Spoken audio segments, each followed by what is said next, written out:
Welcome back, everyone. You may want to check in on any friends and family out in California this morning. Today, the state will face its highest chances for rolling blackouts while crews across the state battle raging fires.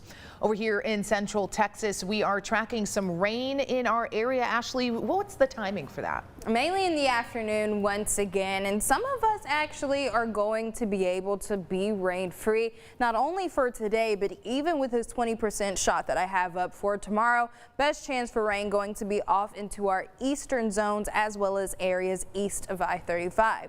Now, once we get past your hump day, look at this. The 7-day forecast starts to quiet down, and we'll see temperatures remain seasonable in those low to mid 90s each and every day. Plenty of sunshine, and even though it's not on the board, we're also going to be a lot less humid than what we have seen over the last couple of weeks. So thank goodness for that.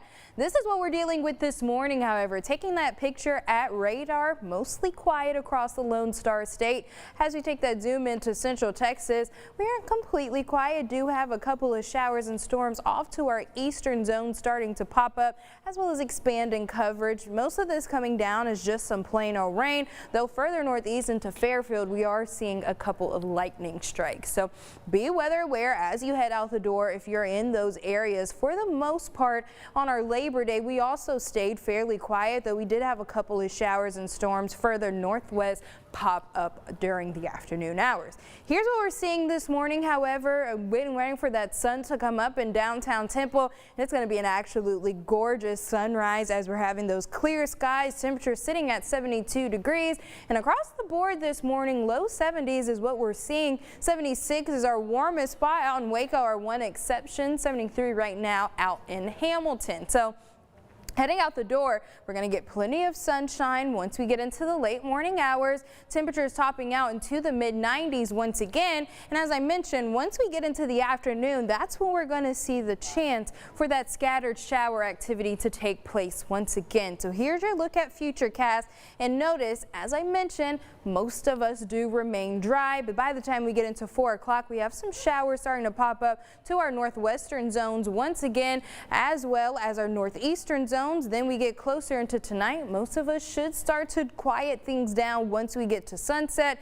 And then your Wednesday, that's really the last chance that we're going to see for some of that shower activity. And it's really going to be isolated off to our eastern as well as our southeastern zones. And then by the time we get into your Wednesday night, that's once again where things start to quiet down, and we should be nice, cool, and quiet to end out your hump day. So with the round of rain that we're expecting for today as well as tomorrow, not expecting that much when it comes to these rainfall totals, though of course anything will help us out considering the drought situation that we're in.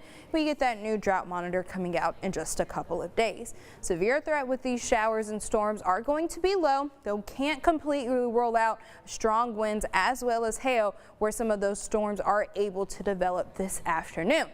Severe weather outlook for tomorrow just has our southeast as well as our eastern zones covered, again with the low risk, but the risk nonetheless for some of those stronger winds as well as hail. Now, this is what we're going to be seeing for the second half of this work week. So we can say goodbye to those rain chances. We're going to get plenty of sunshine, highs topping out into those low to mid 90s.